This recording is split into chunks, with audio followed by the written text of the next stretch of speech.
Hola, aquí estoy un jueves más para torturaros. Sí, es verdad que os prometí torturaros esta semana 2 días en vez de uno, pero resulta que ha habido un problema técnico, una cagada técnica, en el maravilloso mundo de la informática, y resulta que el maravilloso programa que os habíamos preparado para el martes, pues no se va a poder emitir, pero no os preocupéis, porque todo tiene solución, y sobre todo si es para torturar. Así que la semana que viene sí os vais a comer dos. Así que nada, preparaos. ¿Hoy de qué vamos a hablar? Pues de lo que ya os prometí la semana pasada, de cómo es la campaña que estamos jugando ahora mismo en Forja de la Cruzada. Ya os estuve explicando la semana pasada cómo hemos llegado a evolucionar a esta locura que voy a empezar a explicaros a partir de ahora. Así que os pongo esa maravillosa transición que me gusta siempre anunciaros para que no os asustéis. Ya bastante susto tenéis viéndome a mí. Y una vez que ya pase la transición, empezamos con el primer bloque del programita de hoy. Así que nada, nos vemos ahora. Transicioncilla. Pues entramos en materia. Os voy primero a comentar de dónde han partido las ideas que me han inspirado a mí y a los 8 compañeros que me acompañan en esta loca campaña que estamos ya desarrollando. Yo soy un jugador de PC de los que se llaman juegos de alta estrategia, que no son normalmente los más vendidos, aunque hay alguna honrosa excepción. Y cuando pensáis en eso, ¿en qué estáis pensando? Bueno, pues os lo digo yo. Hearts of Iron, Europa Universalis, ¿vale? Principalmente Endless Game, ¿vale? Stellaris, ¿vale? Son este tipo de juegos. Juegos donde tú ves todo en su conjunto, ¿vale? Son juegos como más generales. ¿Qué ocurre? Hay un juego que yo creo que muchos de los que jugáis a juegos de estrategia, y sobre todo si jugáis a Warhammer, como mínimo lo habréis escuchado, que es la saga Total War, ¿vale? La saga Total War hace una cosa muy buena, que no hacen otros juegos, también de estrategia, que es aunar el mapa estratégico con el mapa táctico. O sea, tú gestionas una nación, pero luego las batallas las disputas tú como general con tus fuerzas. Pues yo tenía ganas de hacer algo así, ¿no? Una alta estrategia con batallas in situ, o sea, una especie de Total War de tablero, ¿vale? Para que nos entendamos, con bastante tinte de alta estrategia. Entonces, claro, con este tiempo que yo he tenido, con el hecho de que quería de verdad jugar algo que llevaba años deseando jugar y trasladar, y he tenido la suerte de tener 8 compañeros que están igual de locos que yo, pues empezamos con esta última fase ya, en la que íbamos a dar bastante más rienda suelta a toda la parte narrativa, que le estamos dando muchísimo peso, pero donde también va a tener muchísimo peso la parte estratégica y por un lado la táctica, o sea, las dos van a estar. Por lo tanto, claro, una cosa que nos ha pasado es que está el personal deseando jugar partidas, porque es un sistema con el que te lo pasa de escándalo. Tenemos nuestras batallas, nuestros personajes van subiendo de nivel junto con sus unidades, batallas épicas, hechos épicos, vamos contando cosas y encima dentro de un contexto táctico y estratégico muy chulo. Así que ahora ya, una vez que sabéis de dónde ha partido este germen para liar la que vamos a liar, voy a empezar ya con el tema. Primero voy a hablaros de los mapas, que es una cosa muy importante y que va luego a influir mucho en todo lo que hacemos después. Pues tema mapas, ¿vale? Que esta es la madre del cordero. Ya hemos empezado a utilizarlo con tiempo, es decir, nosotros estamos utilizando desde hace ya pues varios años un mapa del subsector. Pero es una mecánica muy sencilla que todavía la vamos a utilizar porque nos viene bien. Luego si ya queremos dar otro salto cuantitativo y cualitativo, tendremos que cambiar esa regla. Pero de momento vamos a seguir con estas porque nos funciona muy bien. ¿Y esto cómo funciona? ¿No? Ahora es cuando yo os pediré una tortura del mapa que hice yo con el Paint del subsector yastiano. Si os fijáis en el mapa, vais a ver una serie de líneas azules que son los puntos de unión, las rutas por las que uno puede acceder de un planeta a otro, ¿vale? Y luego vais a observar que hay una serie de flechas moradas que lo que indican son las rutas de acceso al subsector, o sea, son rutas de navegación. ¿Esto para qué es? Esto es para que las fuerzas atacantes y las fuerzas defensoras puedan moverse por el mapa. Es así de sencillo. no tiene mayor complicación. ¿Cómo se determinaba que un planeta había sido conquistado por un jugador? Bueno, pues buscamos una mecánica muy sencilla y como ya os he dicho en alguna otra ocasión, hay que copiar como un bellaco si tú ves que algo puede funcionar bien y no hay que cortarse. Utilicé de referencia las reglas de cruzada del Imperio Tau, ese ejército que llevo yo desde hace muchos años y que digamos que es mi segunda facción favorita después del Astra Militarum, de la Guardia Imperial, ¿de acuerdo?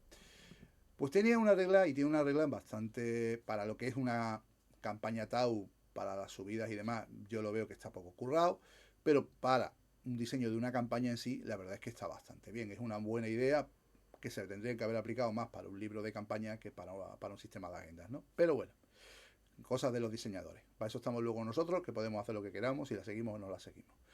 Pues en este caso la seguimos. Los planetas tienen una serie de puntos tanto diplomáticos como militares, cosas que ya no tienen, pero en aquel momento sí lo tenían. Entonces, ¿qué hacías? Pues tú jugabas las batallas y conforme las ganabas, podías coger, ganabas un punto y ese punto lo podías transformar en un punto diplomático o en un punto militar.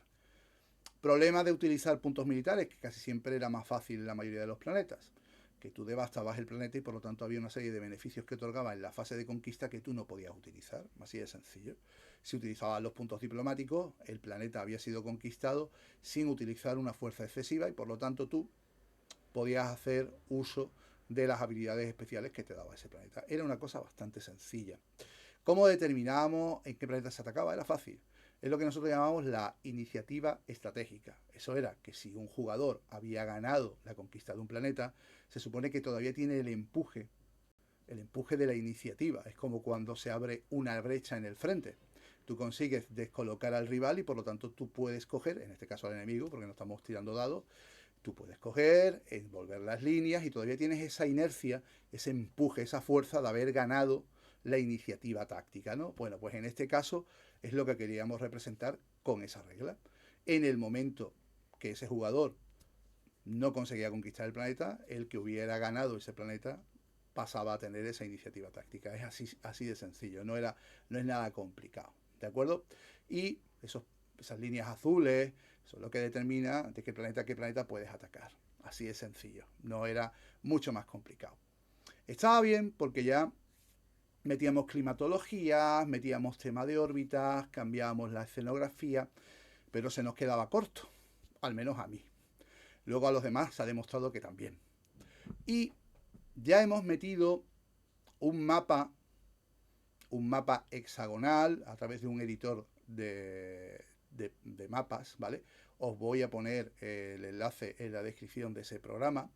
Está muy bien, es muy resultón. Está realmente pensado para juegos de rol, pero bueno, aquí podemos hacer lo que queramos y cuando estéis viendo ahora mismo el diseño del mapa hexagonal vais a ver que queda perfecto también para la ciencia ficción, no hay ningún problema.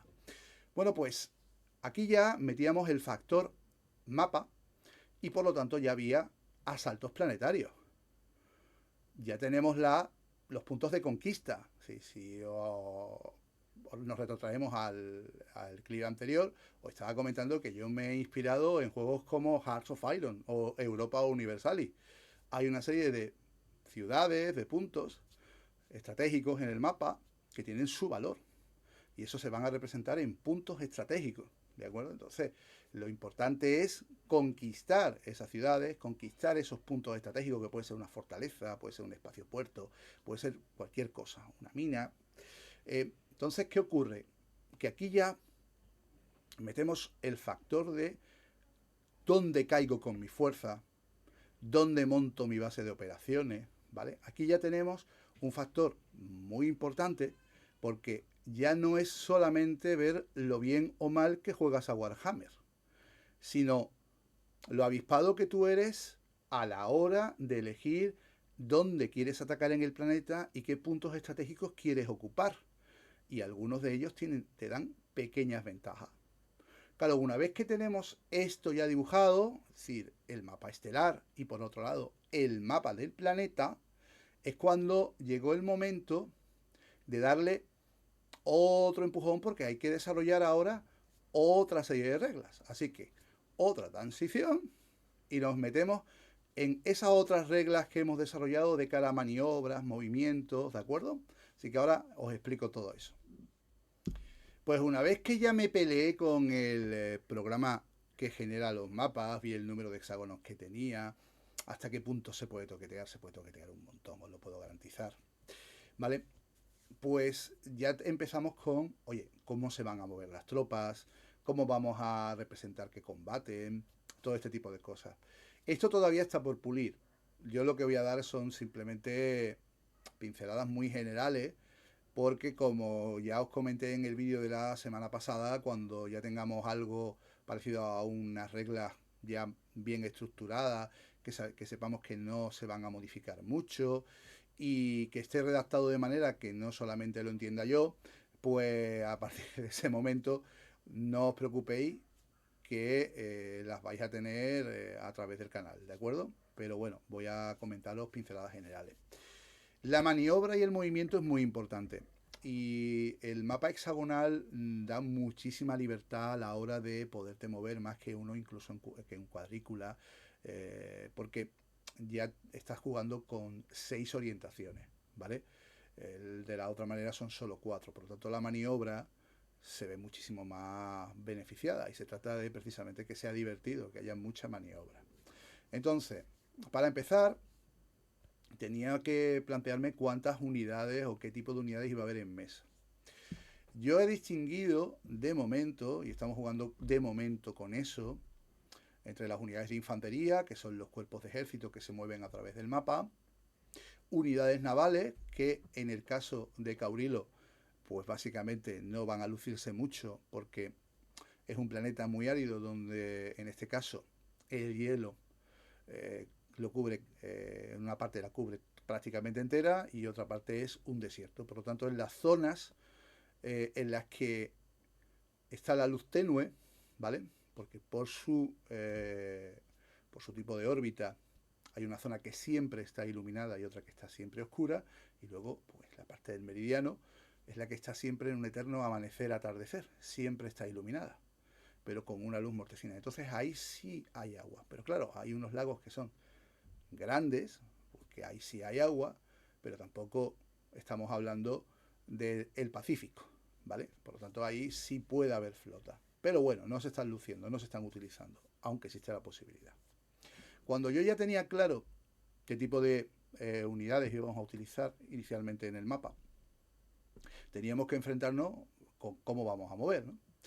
Entonces, en una reunión que tuvimos, porque este tipo de cosas normalmente intentamos pactarlas y hacerlo más o menos bien y que tengamos todo el mundo claro, lo que hicimos fue que las unidades de infantería tuvieran 3 tipos de movimientos, que de hecho en las situaciones de guerra a lo largo de la historia son 2 tipos de movimientos que han tenido. Uno sería el movimiento de combate. Estamos ya totalmente preparados para el combate, vamos a entrar en combate, pues en ese caso se mueve solo un hexágono y por lo tanto no tiene ninguna penalización a la hora de desplegar ni de ningún tipo. Luego sería el movimiento de marcha de combate. Aquí ya puedes mover hasta 2 hexágonos, ¿vale? Y lo que te va a permitir es entrar en una formación casi preparada para el combate. Tú lo que quieres es tomar las posiciones iniciales y luego ya a partir del segundo turno entran tus refuerzos, ¿vale? Ya sea en reserva estratégica, por tu área de despliegue, si tienes despliegue rápido, pues despliegue rápido, pero sería esa la modalidad de movimiento que vamos a darle. Y luego íbamos a tener otro, que era un movimiento de marcha. Esto es cuando tenemos que llegar del punto A al punto B a como de lugar, ¿vale? Este es el movimiento que tiene más penalizaciones, porque tú entras con la mitad de tu fuerza, igual que con el movimiento de maniobra, pero las fuerzas entran de forma desordenada. Entonces tú solamente vas a poder realmente elegir la mitad de las fuerzas que te van a entrar y luego el resto va a entrar con tirada de dado. Es una entrada completamente aleatoria porque están entrando conforme van llegando. Ahí el general que está dominando esas fuerzas no tiene dominio de lo que entra o no entra. Es el escenario más desfavorable dentro de los tipos de movimiento que hay. Luego las armadas pues podían mover más, ¿no? Son fuerzas de transporte. Eso está pensado para que en caso de que hubiera una isla con un punto estratégico, ¿vale? Pues tú tuvieras opción de ir allí o alguien que ha montado una base, ¿vale? Ese tipo de cosas. Entonces tú utilizas esas armadas para poder ir hasta allí, ¿de acuerdo? Entonces, ahí estaríamos hablando de 2 hexágonos, ¿vale? No mucho más. Estamos atravesando agua a una velocidad relativamente normal, pero vas embarcado, vas en un barco, ¿vale? Eso serían, digamos, el movimiento de la armada. Y luego, para que, si en un futuro se nos va la pinza, que espero que un día de esto se nos vaya, metimos lo que son los escuadrones de combate aéreo. ¿Por qué los metimos? Pues porque a mí me gusta más un caza que un tonto un lápiz y yo no descarto jugar aeronáutica. Por lo tanto, ahí están. También le dimos una serie de reglas y un movimiento de 6. ¿Para qué están pensados los cazas? Pues los cazas están pensados, bueno, cazas o bombarderos, ¿vale? Son indistintos. Están pensados para darte superioridad aérea y que las fuerzas enemigas no puedan utilizar sus alas de caza contra ti. Están pensadas para hacer bombardeos estratégicos, o sea, de puntos importantes que tú tengas en tu base, ¿vale? Y también están pensadas para bombardear al enemigo. Así de sencillo. Vamos, para lo que se ha utilizado de siempre la Fuerza Aérea. Para reconocimiento no, porque no tenemos movimientos ocultos, ¿vale? Pero esa sería la idea. Una vez que ya teníamos claro ese tipo de movimientos y lo que queríamos reflejar en el mapa, llega otra parte muy interesante que es qué misiones íbamos a jugar. Y ahí ya os meto otra de transición de las mías y nos vamos al tema. Pues vamos con el tema de misiones. Esto para mí era muy importante y para todos los que estábamos jugando la campaña, porque esto es lo que le iba a dar el toque rolero que nosotros queríamos darle y la importancia que queríamos darle al trasfondo. Entonces, ¿qué hicimos? Ya habíamos probado algunos formatos de misiones a lo largo de estos 4 años y pico que hemos estado jugando hasta lo que hemos llegado. En la fase anterior estuvimos probando ya patrullas de abordaje y la verdad es que nos lo pasamos muy bien, era muy divertida y queríamos seguir utilizándola. Y por otro lado, ya habíamos jugado misiones de menos de 1000 puntos con el formato que os comenté de novena y son misiones que te lo pasas muy bien, son muy amenas y sobre todo muy rápidas. Entonces, ¿qué queríamos hacer? Pues muy fácil. Y vamos a tener 2 tipos de misiones fundamentalmente. Como todo el mundo sabíamos y éramos conscientes de que podía darse el caso de que no hubiera grandes batallas, al menos en las primeras fases de movimiento, y que luego a lo mejor cuando empezaran a producirse esas grandes batallas todo el mundo no la iba a poder disputar y se trata de que todo el mundo juegue en esa fase, ¿vale? Se trata de que en esa ronda de la fase todo el mundo juegue y que tenga unidades que puedan subir de experiencia y que ellos se lo pasen bien, pues meter perfectamente el formato de patrullas de abordaje y lo que nosotros llamamos las misiones de comando estaba perfecto, porque era la manera ideal de que todo el mundo pudiera jugar sus grandes o pequeñas batallas. ¿Qué tiene de singular las misiones de comando o las misiones de patrullas de abordaje? Que en el fondo son lo mismo, lo que pasa es que tú decides si juegas una cosa u otra. Que permiten a los jugadores, aparte de poder ganar experiencia, seguir con sus agendas de trasfondo paralelas, ¿vale? A lo que es la propia campaña militar en sí, y además daba un punto en el que podíamos perjudicar al otro jugador. ¿Por qué hablo de perjudicar al otro jugador? Porque nosotros no solamente conquistamos ciudades que ya tienen infraestructura o no, sino que vamos a generar infraestructura dentro de nuestros propios conquistas. Eso ya os hablaré en el siguiente bloque.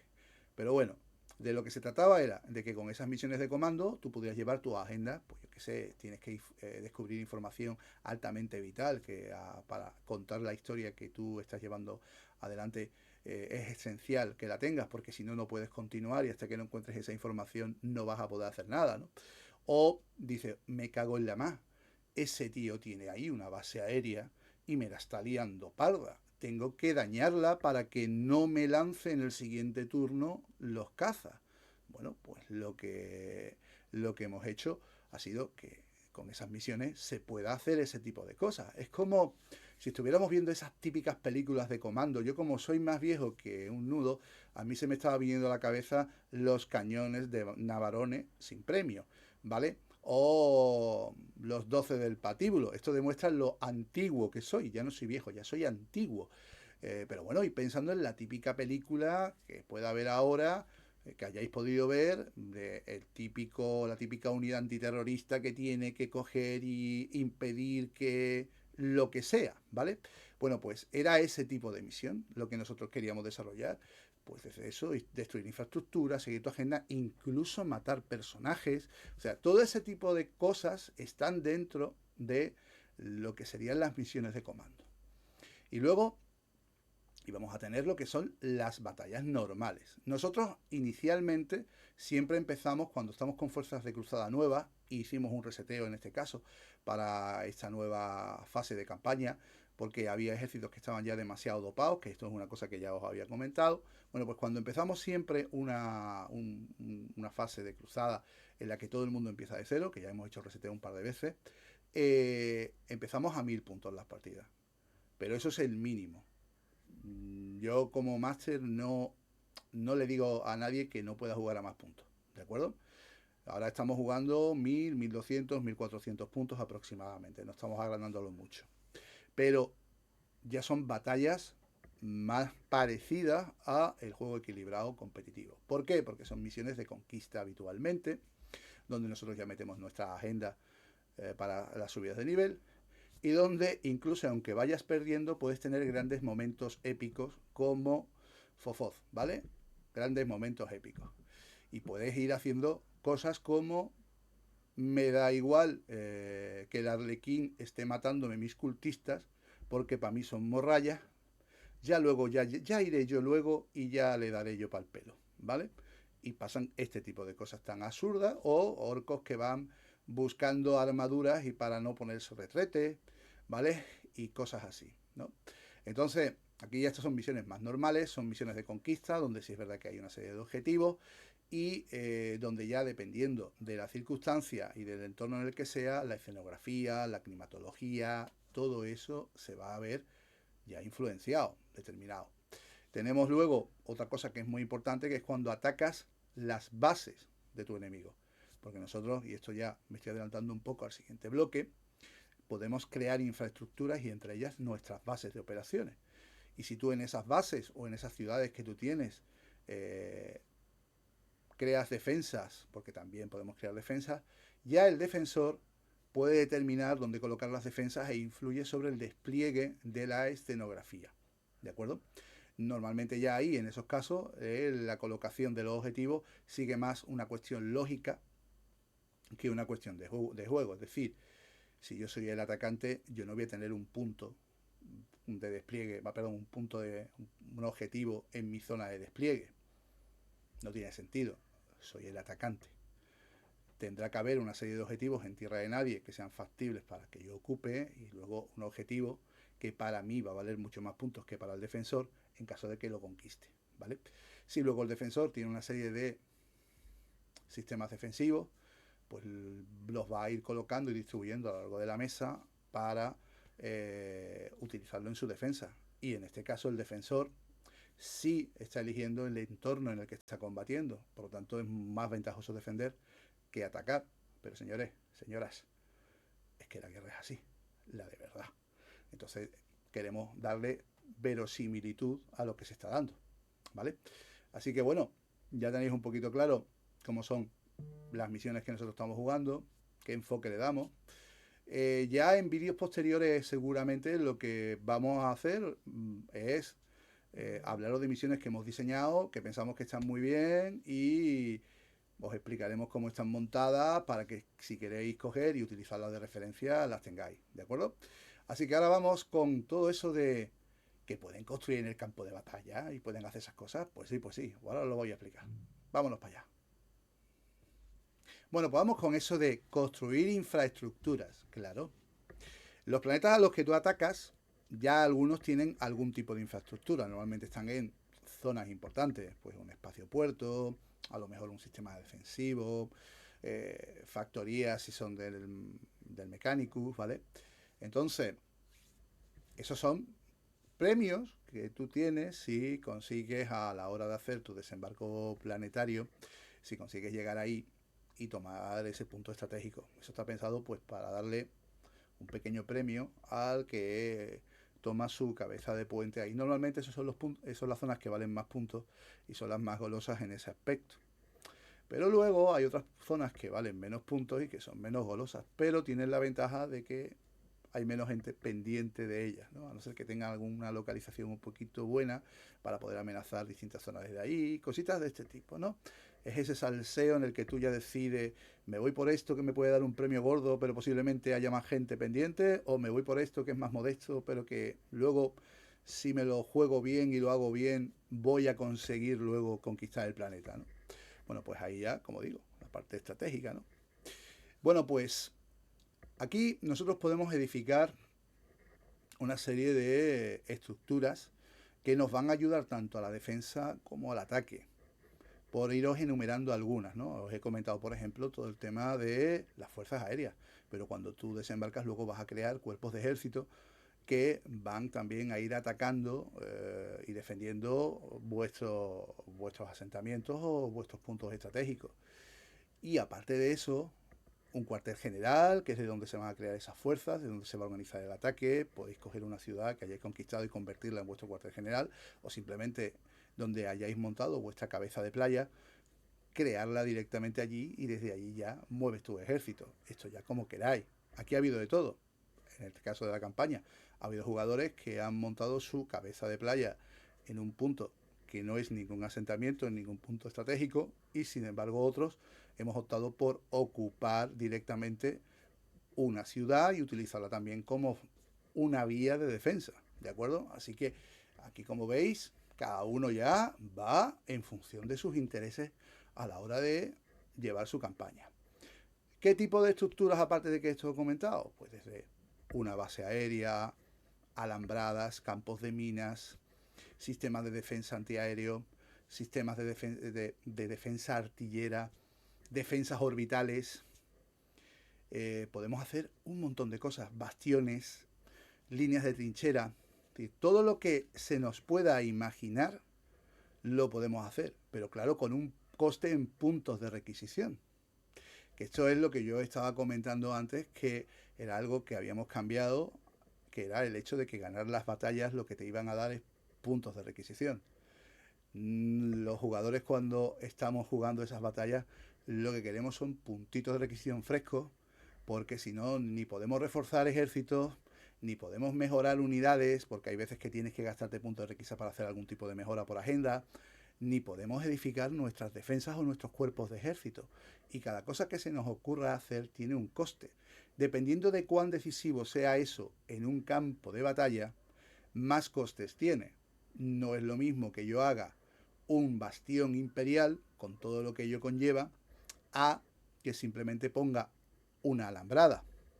No es lo mismo que ponga una línea de artillería, que no está ni en el campo de batalla, simplemente está lejos, que es donde está tradicionalmente la artillería en una guerra real, y está dándome apoyo de bombardeo. Es decir, todo eso tiene un coste en puntos de requisición que nosotros como jugadores vamos eligiendo y vamos preparando, ¿de acuerdo?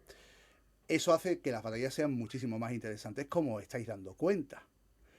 Y que, por supuesto, tengamos que pensárnoslo no mucho. No mucho, sino muchísimo. ¿Por qué? Porque se pueden dar casos, como ya se nos han dado, de ejércitos que han salido rebotados por moverse demasiado rápido y por lo tanto no haber podido desplegar todas sus fuerzas, porque el rival tenía una buena línea defensiva. Eso me pasa a mí, por ejemplo, en Korilova. Yo tengo una línea de alambradas y además tengo apoyo aéreo, por lo tanto cualquier jugador que me intente atacar a mí tiene un serio problema, porque yo elijo el entorno en el que combato y además tengo ya elementos defensivos. Por lo tanto, ya no es solamente el hecho de que tú juegues mejor que yo, sino que también influye el hecho de que yo tengo ya una serie de estructuras que me están ayudando a defenderme y que por lo tanto te dificultan a ti como atacante ese objetivo, que es ganarme la batalla, ¿no? Así que aquí nosotros ya estamos metiendo elementos que son ya distorsionadores, entre comillas, de lo que sería una partida de juego equilibrado, porque claro, ya no estás jugando partidas de juego equilibrado.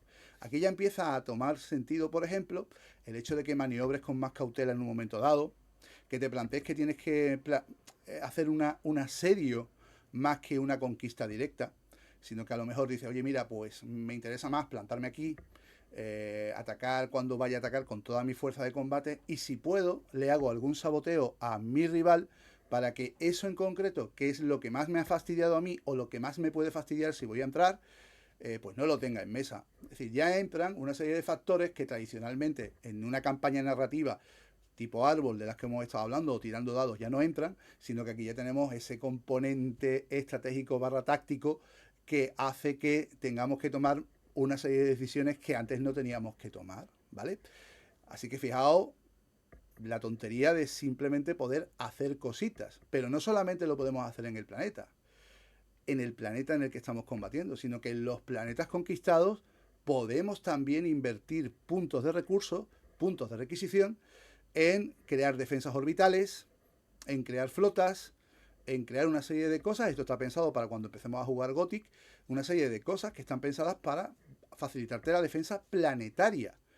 No del planeta en sí, no cuando están ya las fuerzas en combate, sino del propio planeta si va a ser atacado por una fuerza naval enemiga, ¿vale? Así que ahora ya pasamos a otro bloquecillo, ¿vale?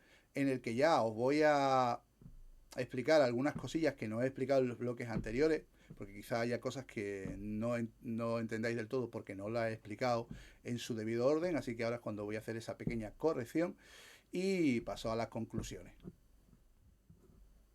Empiezo por la explicación de algunas cosas que he dado por hecha que sabríais y no sabéis, y es lógico. Es coño, bueno, ¿y cómo determinas quién mueve en el campo de batalla? Cuando estás en el mapa, ¿no? Con esas fuerzas. Bueno, pues lo hacemos por iniciativa y en órdenes secretas. Esto es una cosa que aprendí de un juego que se llama Diplomacy, que es más viejo que tú y que yo. Entonces, está muy gracioso porque lo bueno que tiene esto es que tú no sabes lo que está haciendo el rival. Es una cosa que está muy chula porque en un campo de batalla real tú no sabes lo que se le ha ocurrido al rival o hacer. Y como es complicado eh, poder utilizar unidades de reconocimiento en este tipo de campaña que estamos jugando, porque requeriría una mayor complejidad y los medios de los que disponemos no nos lo permiten, pues bueno, la manera que se me ha ocurrido de que haya una especie de niebla de guerra ha sido con esto de la iniciativa, ¿de acuerdo? ¿Qué ocurre? Que claro, aquí pasan cosas muy graciosas, pues como que de repente hay jugadores que tú pensabas que iban para un sitio y se te plantan en el otro y te dan un susto, gente que huye de ti porque conforme te ve te teme y se van a atacar a otros jugadores porque contigo no se juntan, ¿vale? Ves cosas muy peculiares, muy divertidas y eso lo da la fase de iniciativa, ¿no? Pensar que fulanito va a construir una cosa y de repente no construye nada, o alguien de repente crea una fuerza aérea y la manda al otro lado para bombardear y dice, pero esto cómo ha podido ser. Es decir, ya empezamos a ver jugadas, ¿no? Donde el ingenio, todo este tipo de cosas se van sumando. Esto lo quería explicar antes de ir a todo el tema de conclusiones. Bueno, como veis, esta campaña no es una campaña ya, como lo estaba diciendo ya muchas veces, esto ya no es una campaña workshop, esto ya es una cosa que ha salido de nosotros.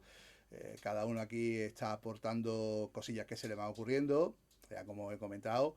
El vídeo lo vais a ver el jueves, pero nosotros el miércoles tenemos una reunión y vamos a ir haciendo pequeños ajustes porque vemos que hay cosas que están mal, que nos hemos equivocado porque nos hemos quedado cortos o nos hemos pasado. Con el tema de las defensas ya os digo que se nos ha ido un poco la mano y por lo tanto tenemos que coger y hacer algunas pequeñas revisiones, algunos ajustes para que eso, pues que sigan siendo defensas, que sigan dándole por saco al que te ataca porque tú eres el defensor, pero bueno, que tenga maneras de contrarrestarlas un poquito más fáciles, ¿no? Al menos con las barreras físicas, que es de lo que se trata.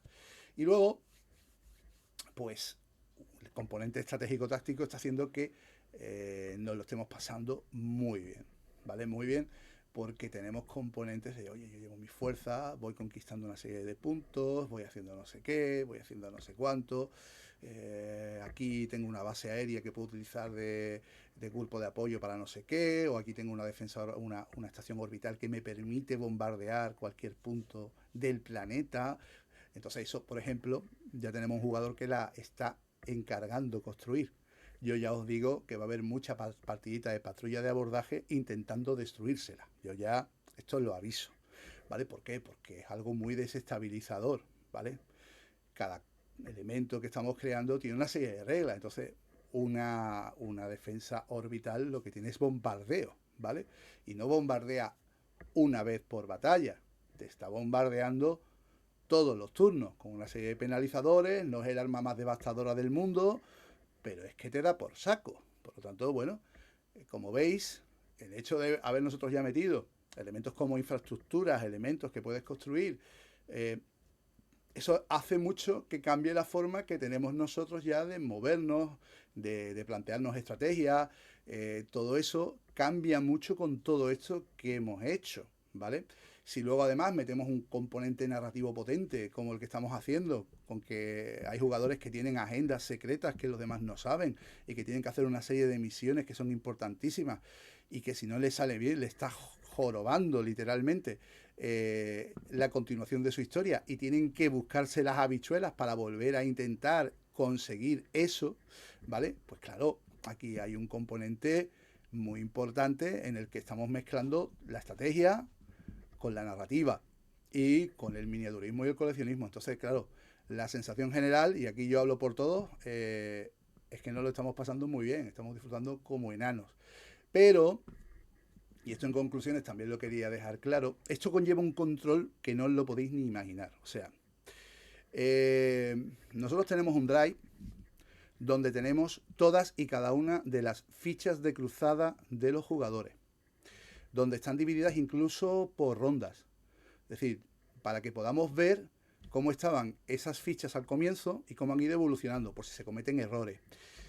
Tenemos Excel de todo tipo, tamaño y colores. Yo, por ejemplo, tengo un Excel donde voy indicando las infraestructuras que se han ido haciendo en cada asentamiento o en cada base.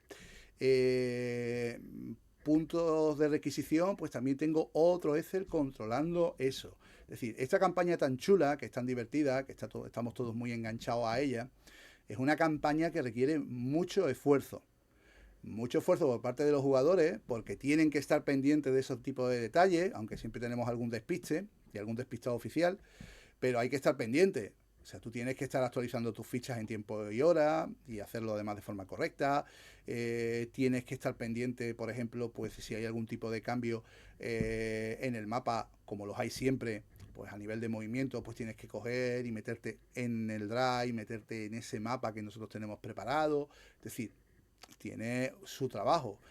Este que os está hablando, pues tiene que coger en ese mapa, dejarlo todo reflejado. Es una forma muy artesanal. Yo hago, por favor, aquí un llamamiento a cualquiera que sepa cómo se puede hacer, por favor, con el Tabletop Simulator, o subir un mapa hexagonal, por favor, que me lo diga. O yo le pago y que me lo haga, de verdad, porque esto es un... Es un hablando mal y pronto, es un coñazo, de verdad, es un coñazo cada vez que tengo que mover cada una de las fichas de los jugadores y me empiezan a declarar los movimientos. Entonces, bueno, si hubiera algún alma caritativa que se apiade de nosotros, ¿vale? Pues por favor que se manifieste, ¿vale? Le voy a invitar a cervezas durante todo el resto de su vida, ¿vale? O cervezas o horchata si no bebe alcohol, ¿vale? O sea, esto va tanto para alcohólicos como astemios, ¿vale? O sea, astemios, astemia, alcohólicos, alcohólicas, ¿vale? Bueno, adictos y adictas al plástico en general, porque si no estáis viendo este vídeo es por eso. Pues por favor, si alguien sabe bueno, que me diga cómo se hace o que lo haga directamente y me ahorro también ese sufrimiento. Pero bueno, que me estoy enrollando, que ya sabéis que yo tengo una tendencia horrorosa a enrollarme. Esto genera muchísimo trabajo, no os engañéis. Control de fichas, control de fuerzas de cruzada, control de agendas, control del propio mapa y control de documentación. Hombre, esto no es una carrera universitaria, Dios gracias, ¿vale? Simplemente conlleva estar un poco pendiente, porque nosotros también una cosa que solemos hacer es, si nos viene un chapter approve nuevo, si nos viene una balance nueva, si nos pilla en mitad de fregado, no la tenemos en cuenta, ¿de acuerdo? Ya una vez que ha pasado el fregado, pues se corrigen las fuerzas de cruzada del valor en puntos y le echamos un vistazo, como cualquier aficionado a esto del plástico de workshop, a lo que ha salido nuevo a nivel de reglas. Pero como ya os he comentado, como nosotros lo que queremos jugar relajado y tranquilo, a mí de verdad no se me van a caer los anillos ni me va a dar un chungo, si resulta que es que no estoy aplicando la última regla de la data, o sea, de la balance. O sea, no penséis que nos quita el sueño, al menos a la mayoría. Entonces, procuramos que podamos jugar con un mínimo de relajo y que no estemos tan pendientes de las balas. Pero también os aviso, hay jugadores como yo que intentamos también jugar juego equilibrado para que no se nos olvide cómo se juega eso, ¿vale? Y la tenemos un poco más en cuenta que otros que son más casuales. Pero vamos, que a mí se me olvida la mitad de las reglas de la balance. O sea, que no creáis que yo las aplico mucho porque se me olvidan hasta las reglas de mi propio ejército. Así que bueno, yo doy ya por terminada la tortura de esta semana. Veo que es poca para la que os merecéis. Pero como ya os he dicho en la introducción del vídeo, amenazo con reaparecer la semana que viene 2 veces, ¿vale? Como digo, ha habido un problemilla técnico, ¿vale? Con la grabación. Aparentemente se había grabado y nos ha fallado el audio, solo se me escuchaba a mí. ¿Vale? También es verdad que mi voz es muy bonita y muy aterciopelada, pero habíamos cogido un fichaje estupendo que nos va a explicar cómo se juega esto de Gothic y sobre todo lo chulo que puede llegar a ser a nivel narrativo, y claro, a él no le escuchabais. Así que vamos a volver a preparar el programa para que la semana que viene pues lo volváis a tener y lo disfrutéis. Así también le doy un poquito más de tiempo a mis jugones oficiales, estos que se van a Talavera y quedan en 10º lugar, estos seres despreciables, que se saben el reglamento mejor que tú y que yo. Bueno, pues así le doy más tiempo para que vayan generando family points. Pero vamos, tengo muchas ganas de que aparezcan por aquí porque es importante, al menos para mí, es importante que hagamos una especie de un coloquio sobre, bueno, cómo está décima con respecto a todo el tema del narrativo, si se ve o no contagiada, este tipo de cosas, ¿no? Así que bueno, salseo. No me enrollo más, que paséis una muy buena semana. Seguid dándole al plástico. Yo este fin de semana voy a tener sobredosis de plástico. Tengo que jugar con un demiurgo / botan para ver cómo nos medimos los sables, y ya os iré contando. No es de campaña, a veces que jugamos por gusto, es que jugamos en mesas apocalípticas y jugamos a muchos puntos y hacemos auténticas aberraciones solo por gusto, mientras bebemos bebidas espirituosas y comemos cosas buenas, ¿vale? Así que nada, que me enrollo de nuevo. Hasta luego, pasadlo bien.